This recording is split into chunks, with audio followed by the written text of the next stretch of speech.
It was in 1936. Oswald Mosley made the statement that it applied to Scotland Yard for permission to hold a rally at Tower Gardens to be followed by a march, and the Home Office see no reason why it shouldn't take place. When we in the East End heard that statement, we went berserk. We knew we'd be breaking the law, but we had no option. Sometimes you have to do the wrong thing to get the right thing done.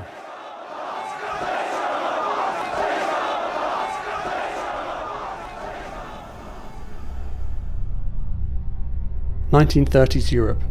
The fog of the Great War has only just begun to clear as the continent is grasped in the largest economic depression in its history. As is so often the case, these tough economic times led to the emergence of populist fascism in the mainstream of countries such as Germany and Italy. And across the Channel, Britain was dealing with its own batch of homegrown fascists. The British Union of Fascists was formed in 1931 by the aristocrat and politician Oswald Mosley. A close friend of both Mussolini and Hitler, Mosley fancied himself as the swaggering, black-uniformed saviour of the British Empire.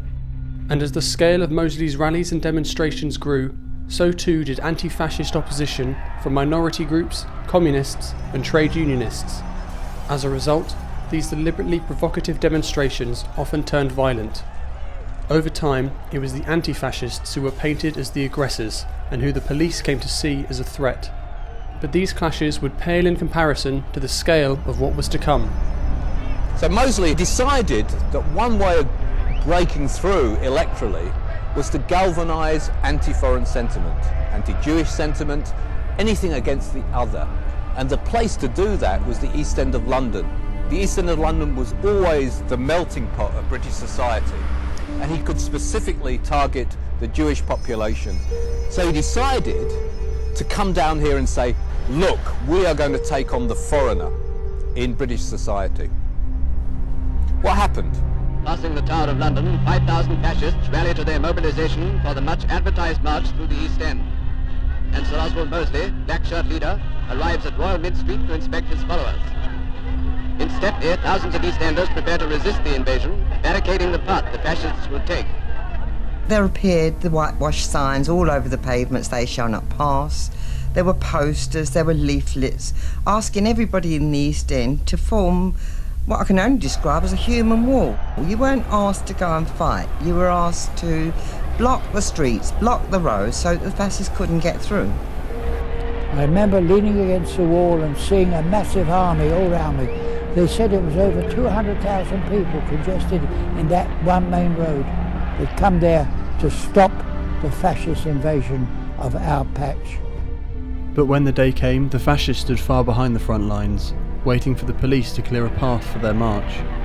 It didn't take long for the chaos of the restless crowd to cause the police to panic, leading them to adopt stricter and more violent methods to disperse the protesters.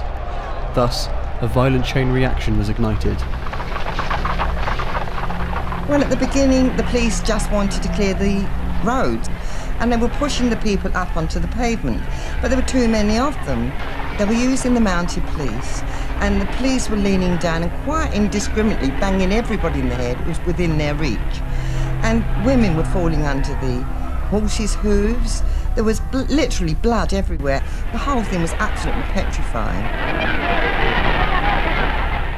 Kids were throwing marbles at the horses and they were collapsing on the floor. There were women throwing filth and dirt and emptying garbage onto the police. Continuing in panicked action, the police made a string of token arrests. As a policeman, he was just going to hit a woman on top of the head and I punched him on the chin. I was then arrested and about 12 or 14 police took me to Lemon Street Police Station.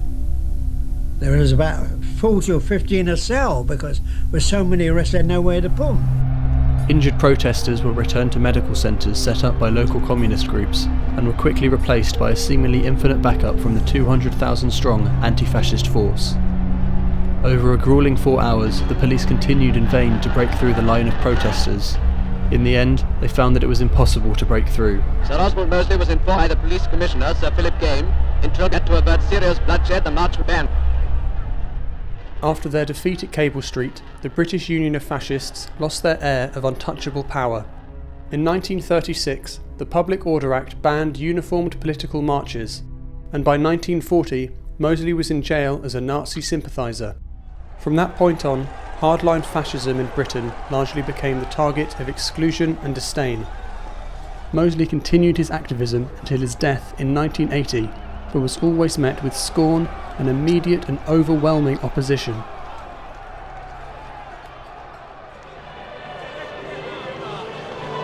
To put us as second-class citizens in our country and put these other people, these alien colonisers, before us.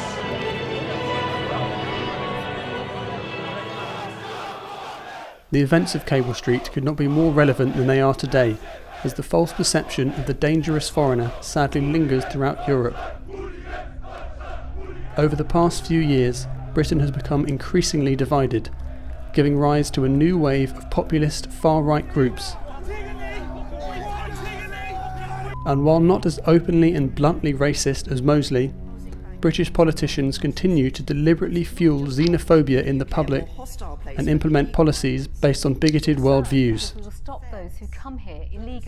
For Britons who oppose fascism and racism in their society, it is important to continue to treat these ideas with the resistance of those EastEnders that one day in 1936